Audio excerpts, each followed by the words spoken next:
नमस्कार, मी गौरी इंगवले. भ्रष्टाचार हा देशाच्या प्रगतीला लागलेली कीड आहे. लाच देणे आणि लाच घेणे हा गुन्हा आहे. असा गुन्हा करताना कोणी आढळल्यास लाचलुचपत प्रतिबंधक विभाग जिल्हा सातारा हा तात्काळ कारवाई करतो. देशातील भ्रष्टाचार संपवण्यासाठी आपण सर्व एकजुटीने खंबीरपणे उभे राहूया. मग चला, आपण मिळून सर्वांनी भ्रष्टाचाराला नाही म्हणा, राष्ट्रासाठी वचनबद्ध व्हा.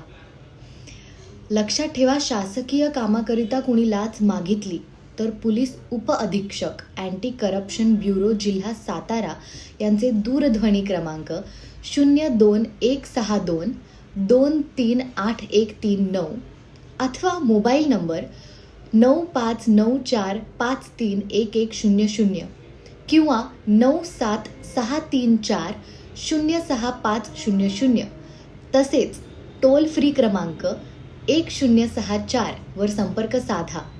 त्याचप्रमाणे dyspacbsatara@gmail.com वर तुम्ही तक्रार नोंदवू शकता. धन्यवाद.